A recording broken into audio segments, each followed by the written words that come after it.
Hi guys, my name is Sanaya and my name is Agastya. Today I will be telling you guys a story from a book, Mahagatha, 100 Tales from the Puranas, written by Satyarth Nayak. But what is the name of the story, Sanaya? The story's name is Durga slays Mahishasura. Now, the story will be starting, so listen close. Okay. Tell me, O mighty one, tell me how you were born. The demon laughed. I am a descendant of Daksh, the Prajapati. Yes, just as Daksh's daughter, Diti, gave birth to Daityas, his other daughter, Danu, begot Danavas, a wily demonic race. Once, two Danav brothers, Rambha and Karambha, resolved to perform austerities for the boon of invincibility. Rambha stood inside flames to appease Agni, while Karambha meditated underwater to please Varuna. Both were invoking the two primordial elements. But Indra, the Devraj, what did he do? What that coward always does.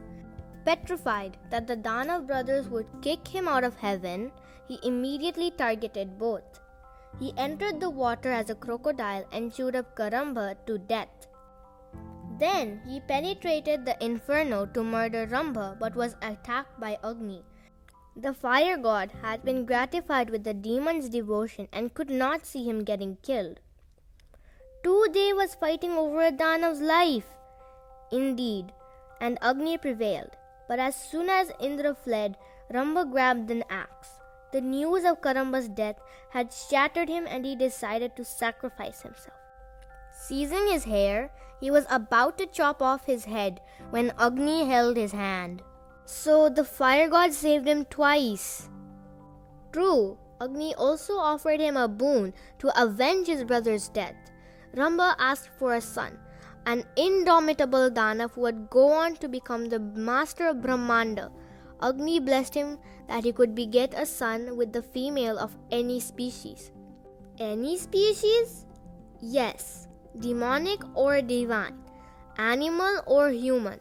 And it came true when Rambha fell in love with a Mahishi, a she-buffalo. The creature yielded to his passion and they mated to bring forth a son. You, O mighty one, Mahishasura, part buffalo and part Danav. Oh dear, I don't have a good feeling about this. Me too. Let's see what happens next. Fathered by Rambha, blessed by Agni, but I need one more boon now. Thus, recounting the story of his birth to a herd of buffaloes, Mahishasura made his way towards the wilderness to appease Brahma. Years later, the Creator was standing before him, gazing fondly at his face that so closely resembled Rambha. Your father was my great-grandson. Agni has already endowed you, Mahishasura. You are born to rule. What more do you wish for? To be deathless. Agni has granted me victory over Brahmanda, but not over my mortality. That's the ultimate triumph. What good would my conquests be if I am not alive to savor them? Immortality is out of the question. I know that. The Danav cracked his knuckles. I am seeking an alternative. Bestow on me the boon that no one can kill me except a woman. Woman? Why a woman? Isn't it obvious? Out of all your creations, she is the weakest.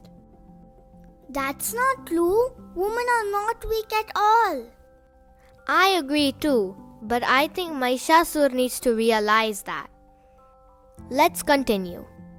Mahishasura said, out of all your creations, she is the weakest. Her body is frail and her heart feeble. She is the least likely to be a threat to anyone. Even my father did not need a woman to beget me. Grant me what I am asking for and I shall practically be immortal. Brahma smiled and nodded. Soon the inevitable began to occur. Mahishasura seized Patalok and then Bhulok and finally Swargalok. His horns were goring gods and humans. His hoofs were trampling every corner of the universe. As the stench of death swelled, the celestial assembly gathered.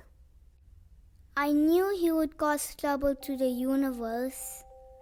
Let's see how the gods solve this problem. Let's find out. A woman, the creator said. We need a Devi, the warrior form of Adi Shakti.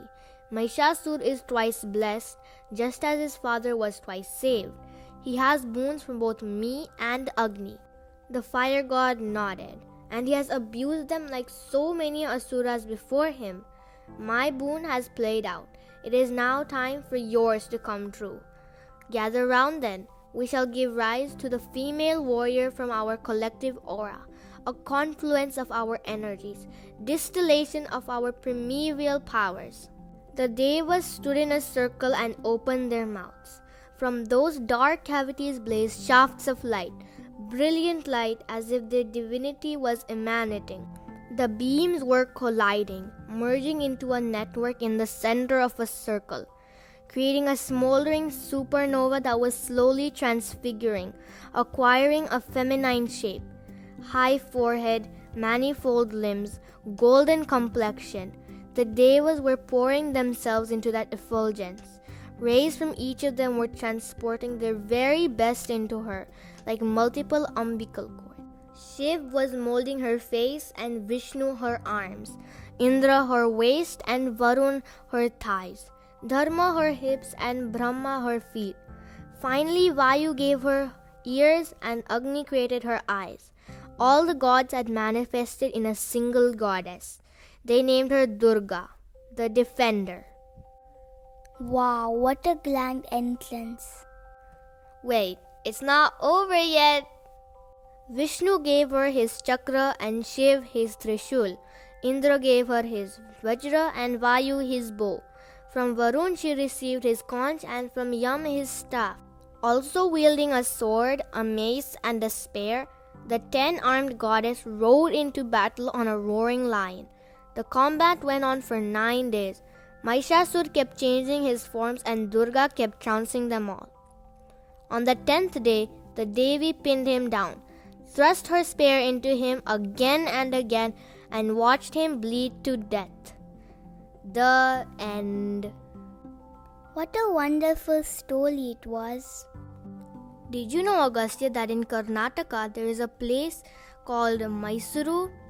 Mysuru in Sanskrit means buffalo town.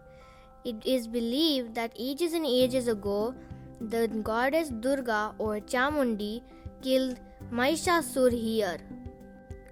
Oh yes, in Mysuru there is a temple on the top of a hill dedicated to this fearless avatar of Parvati. Yes, the story about Parvati is described in the religious text Devi Mahatmya or Glory of the Goddess. Even today, during the 9 days of Navratri, Parvati is worshipped in all her different forms such as Vaishnavi, Kali and Durga. Yeah, and 10th day we celebrate as Dasla. And I'm sure you know the another story related to Dasra. Yes, on the same day Ram killed Ravan. Yes, and we'll cover that story in another video. So stay connected guys for more wonderful stories. And we'll see you in our next video. Bye!